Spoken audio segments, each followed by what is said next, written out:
Hello and welcome friends to YouTube education channel maths the fun. आज हम लोगों ने जैसा कि देखा था मिशन बीएससीबी के इस क्लास में, किसमें? मिशन बीएससीबी के इस क्लास में पिछले दिनों हम लोगों ने सिमिलर फिगर पढ़ा था। आज हम लोगों को सिमिलरिटी ऑफ ट्राइंगल मतलब त्रिभुज की समरूपता, कौन सा एक्सरसाइज? एक्सरसाइज नंबर 6.2 से रिलेटेड है ना। त्रिभुज की समरूपता से रिलेटेड कुछ क्वेश्चन देखने वाले हैं। त्रिभुज की समरूपता,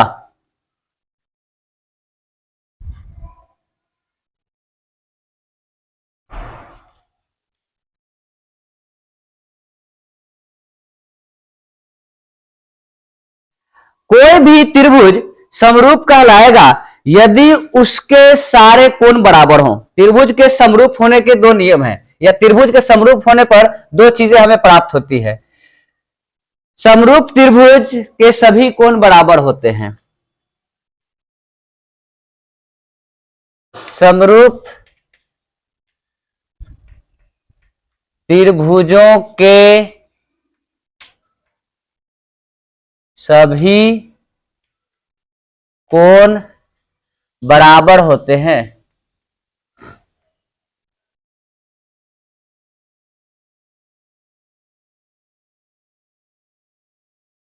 दूसरे नंबर पे समरूप त्रिभुजों के संगत भुजाएं समानुपातिक होती हैं।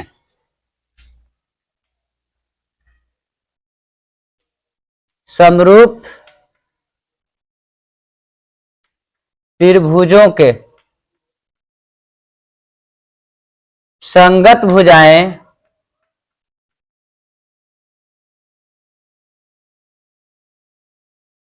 समानुपातिक होती हैं।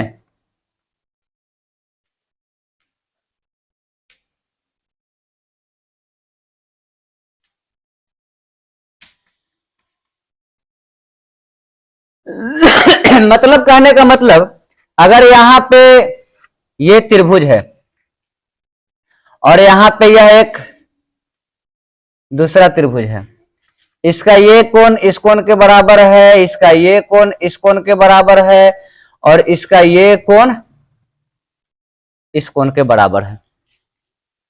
तो यदि त्रिभुज ए बी सी समरूप RPS, A B C R P S है, तो ऐसा होने पर क्या होगा? एंगल ए बराबर हो जाएगा एंगल आर, संगत कोण बराबर होंगे। संगत कोण, सभी कोण नहीं, त्रिभुजों के संगत कोण, समरूप त्रिभुजों के संगत कोण बराबर होंगे।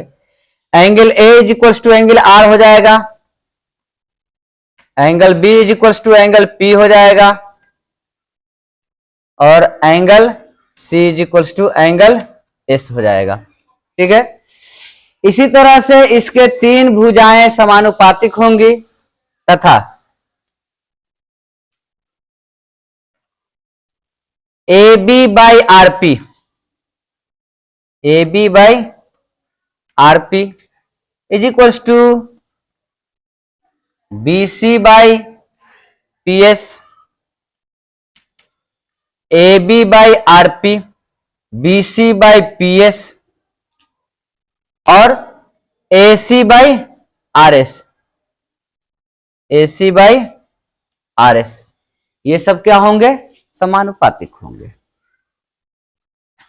इसको बेहतर ढंग से समझने के लिए एक थेल्स प्रमेय, जी हाँ वही थेल्स जो पाइथागोरस के गुरुजी थे, है ना, क्लास 9th में हम लोगों ने पढ़ा था।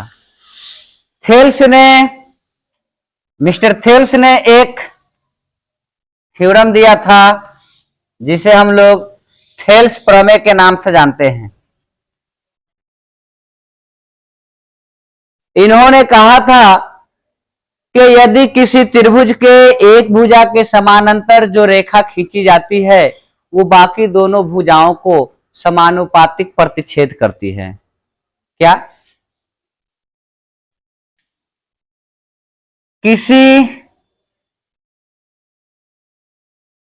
त्रिभुज की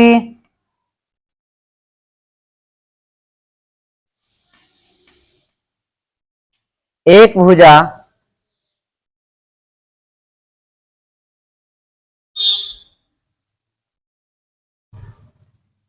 के समानांतर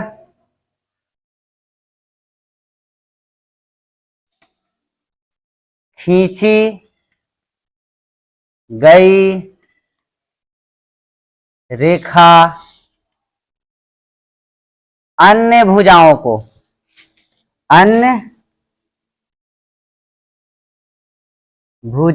को समानुपातिक बराबर अनुपात में समानुपातिक बराबर अनुपात में बराबर अनुपात में प्रतिच्छेद करती है। प्रतिच्छेद करती है। प्रतिच्छेद करती है। ठीक है। कहने का तात्पर्य यह हुआ कि अगर कोई त्रिभुज एबीसी है तो इसमें बीसी आधार के समानांतर कोई रेखा अगर लेते हैं तो यह डी और ई जो है यह AD by AE BD by EC या यूं कहा जाए AD by BD is equal to AE by EC होगा। AD by DB AE by EC होगा। समान अनुपात में इधर का जो अनुपात रहेगा वही इधर का अनुपात रहेगा, है ना। तो माना कोई त्रिभुज एबीसी है, थेल्स पर हमें प्रूफ करने जा रहे हैं। माना कोई त्रिभुज एबीसी है के आधार बीसी के समानांतर डीई रेखा त्रिभुज एबीसी को डी तथा ई पर काटती है। तो सिद्ध करना है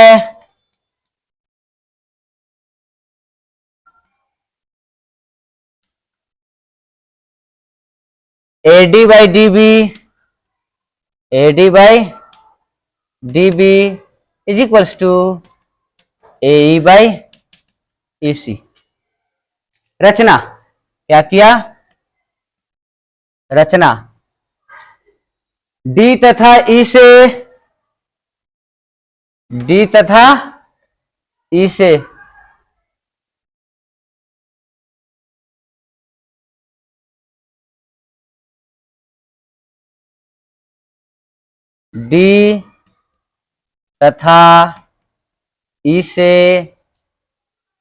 एसी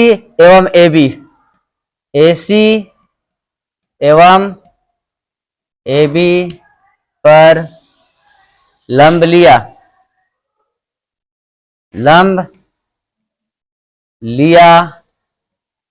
व बीई और सीडी को मिलाया बीई कॉमा सीडी को मिलाया बीई तथा सीडी को मिलाया बीई तथा सीडी को मिलाया, है ना। बीई से सीडी को मिला देते हैं। अब यहां जैसे ही हम देखते हैं यह लंब लिया गया है, तो त्रिभुज एडीई का क्षेत्रफल क्या लिखेंगे? इस प्रकार त्रिभुज ए डी ई का क्षेत्रफल इज इक्वल टू त्रिभुज एईडी का क्षेत्रफल, ए ई डी का क्षेत्रफल। जी हाँ, इस त्रिभुज का क्षेत्रफल इस त्रिभुज के क्षेत्रफल के बराबर होगा। जी क्यों होगा? क्योंकि दोनों सेम त्रिभुज है। हमने नाम दो तरफ से दिया है, एक बार हमने आधार इसे लिया है, दूसरी बार आधार इसे लिया है, कोई दिक्कत नहीं। तो यहां पे क्षेत्रफल क्या होता है? 1/2 into B1 into H1 is equals to 1/2 into B2 into H2। उसी त्रिभुज का दो अलग अलग बेस और दो अलग अलग ऊंचाई से, यह हमारा B1 हो गया, यह B2 हो गया, यह B3 हो गया, यह B4 हो गया, है ना। अब 1/2 इंटू B1 क्या हो जाएगा? AD इंटू H1 क्या हो जाएगा? लंब लिया, इसको अब लंब को नाम देते हैं M और N। लंब को नाम क्या देते हैं? लंब लिया। लंब के बाद यहां पे MN लिया लिखना चाहिए था। क्या? M, N लिया, M और N लिया, या DM और EN लिया। क्या लिखेंगे? DMEN लिया। अब कंप्लीट हो जाएगा, ठीक है। तो 1/2 into AD into EN is equals to 1/2 into AE into DM, AE into DM। 1/2 से 1/2 काट देंगे, ये हमारा इक्वेशन 1 हो जाएगा। अब इसी प्रकार हम जानते हैं क्लास 9th में हम लोगों ने पढ़ा था, एक ही आधार और एक ही समानांतर रेखाओं के बीच बने हुए त्रिभुजों का क्षेत्रफल बराबर होता है। तो पहले हम इस आधार पर इस त्रिभुज का क्षेत्रफल निकाल लेते हैं, फिर इस आधार पर इस त्रिभुज का क्षेत्रफल, मतलब B3 पर हम BD का क्षेत्रफल निकालते हैं, तथा त्रिभुज BDE का क्षेत्रफल, BDE का क्षेत्रफल इज इक्वल्स टू त्रिभुज CED का क्षेत्रफल, CED का क्षेत्रफल, है ना। ये दोनों बराबर हो जाएंगे। तो 1/2 इंटू B3 इंटू H, इसका भी H यही रहेगा, है ना, H1 is equals to 1/2 into B4 into H2। यहीं पे हम चाहें तो 1/2 काट सकते हैं, बट वैल्यू पुट कर दें तो ज्यादा बेहतर होगा। ये क्षेत्रफल इसलिए बराबर होता है, यहां पे लिख देंगे यह एक ही त्रिभुज है। क्या लिखेंगे? एक ही त्रिभुज है, और यहां पे हम लिखेंगे समान बेस, एक ही आधार और एक ही समानांतर के बीच बने त्रिभुज। एक ही आधार, एक ही आधार व एक ही समानांतर रेखाओं के बीच रेखाओं के बीच बने त्रिभुज, है ना।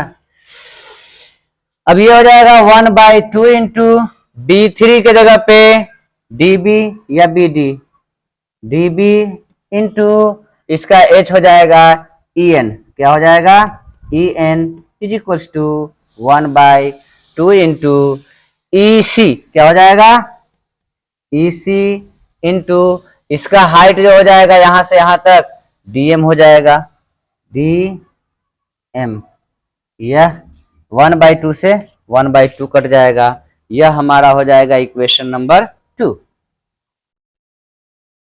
अब समीकरण 1 को समीकरण 2 से भाग करने पर, क्या समीकरण 1 को समीकरण 2 से भाग करने पर, समीकरण 1 को समीकरण 2 से भाग करने पर यहां पे क्या हो जाएगा AD/EN, AD into EN by BD into EN, BD into EN is equals to AE into DM, AE into DM by EC into DM, EC into DM। अब यहाँ पे हम देख रहे हैं कि यह हमारा हाइट 1 से हाइट 2 से कट जाता है। AD/BD is equal to AE/EC, proof क्या हो गया AD/BD, AD/BD is equal to AE/EC, AE/EC, proof. यही ना प्रूफ करना था, तो हमें सिद्ध करना है AD/DB equal to AE/EC, proof. Clear. तो इसे नोट किया जाए। आज हम लोग एक्सरसाइज नंबर 6.2 से कुछ इंट्रोडक्शन और उसके साथ साथ एक बहुत ही इंपॉर्टेंट, लगभग हर दूसरे एग्जाम में, न हर 3 में से 2 एग्जाम में पूछा जाने वाला क्वेश्चन थेल्स प्रमेय को हम लोगों ने देखा। अब अगले रोज हम लोग एक्सरसाइज नंबर 6.2 के कुछ क्वेश्चन देखेंगे। तब तक अगर आप लोगों ने चैनल को सब्सक्राइब नहीं किया है तो चैनल को सब्सक्राइब कीजिए, हरी अप, और वीडियो को लाइक भी करते रहें और दूसरे के साथ शेयर करें। कोई सजेशन हो तो कमेंट करें, आपका सजेशन मेरे लिए बहुत ही इंपॉर्टेंट है। ठीक है, थैंक यू वेरी मच।